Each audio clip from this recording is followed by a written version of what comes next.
নমস্কার, রাজা স্টোর্স এর পক্ষ থেকে আমি অনিত কুমার মন্ডল। আজকে কিছু ফ্যান্সি ক্যান্ডেল বানানো দেখাবো কিভাবে বানাতে হয়। আগে কি করতে হবে, আমাদেরকে কিছু রোজ বা ফুল আমি যেটা দিয়ে বানাবো সেটা আগে রেডি করে রাখতে হবে। এরকম গ্লাস জার মানে যেরকম রয়েছে এরকম আমাদেরকে প্রয়োজন পড়বে এই ক্যান্ডেলটা বানাতে।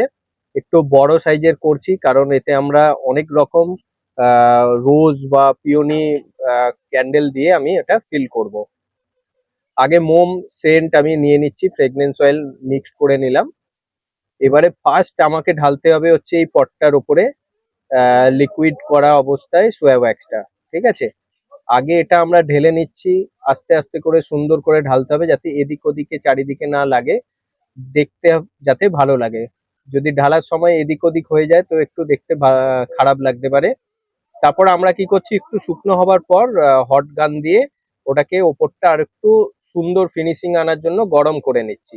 তাহলে কি হয়, ঢালার পর যে মোমটা একটু টেরা বেঁকা থাকে বা ফিনিশিং থাকে না, গরম করে নিলে ওটা একটা স্মুথ ফিনিশিং আসে।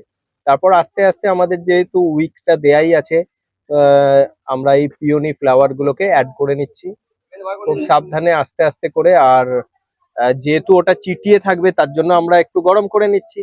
গরম করে নেওয়ার পর একটু সাইড থেকেও আমরা আবার দেবো, কারণ নালে কি হয়, একটা কিছু বসালে দাগ থেকে যায়, সেটা আমরা রাখতে চাইছি না, ওই জন্য হট গান ইউজ করছি।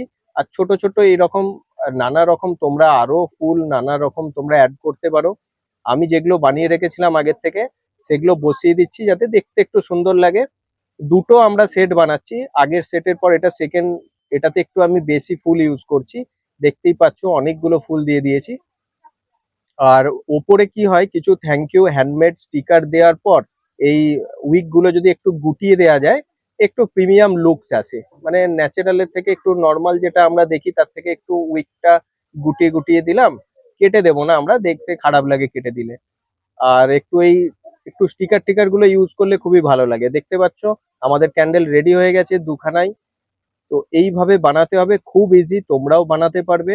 আমি পুরোটাই দেখালাম একটু স্পিডে, তো বুঝতে পারছো।